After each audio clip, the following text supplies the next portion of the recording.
قرآن پاک میں اللہ تعالیٰ نے فرمایا فمن فرض فیہن الحج، جو ایام حج میں، اشہر حج میں، حج کے مہینوں میں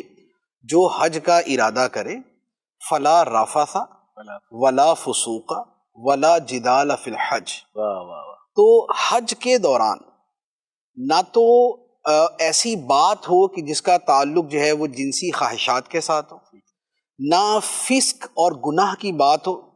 جس میں جھوٹ، غیبت، چغلی، بہتان اس طرح کی چیز ہو، ولا جدالہ، اور نہ آپس کے اندر لڑائی جھگڑا ہو۔ تو جو چیزیں موسٹلی پیش آنے والی تھی حج کے سفر میں، اللہ تعالیٰ نے ان کو بڑے جامع الفاظ کے اندر قرآن پاک میں بیان فرما دیا کہ فلا رفث ولا فسوق ولا جدال فی الحج، کہ سفر حج میں اور معمولات حج کے دوران ان چیزوں سے احتراز کیا جائے۔ تو لہٰذا قرآن مجید کی اس آیت مبارکہ کو سامنے رکھا جائے، اور ہر حاجی اگر اس کو واقعتاً اپنے پورے سفر حج پہ اپلائی کر لے تو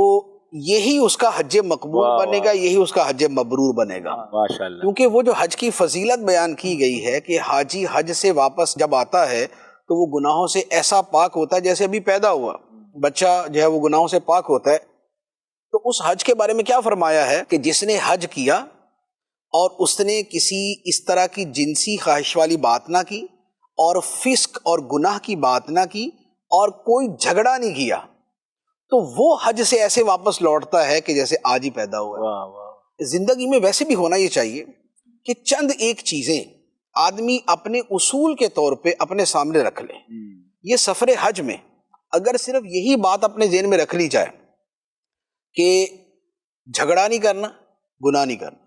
گناہ کی بات نہیں کرنا، اب بس اسی کے اوپر وہ لگا رہے، بیوٹیفل، ٹھیک ہے، اسی پہ لگا رہے، حج بڑا آسان ہو جائے گا، حج آسان ہو جائے۔ اچھا، اسی طرح حج کے سفر میں یہ طے کر لے بے صبری نہیں کرنی، شکوہ نہیں کرنا۔ اب وہ اعمال کے اعتبار سے، جیسے اگر سفر میں طے کر لے کہ مجھے کلمہ طیبہ درود شریف پڑھنا ہے، یا طے کر لے کہ مجھے تیسرا کلمہ کثرت سے پڑھنا ہے، یا طے کر لے مجھے چوتھا کلمہ کثرت سے پڑھنا ہے، تو جو وہ طے کر کے جائے گا بآسانی اس کو کرتا رہے گا، جن چیزوں سے بچنے کا ذہن بنا کے جائے گا ان سے بآسانی بچتا رہے گا۔ کیا بات ہے۔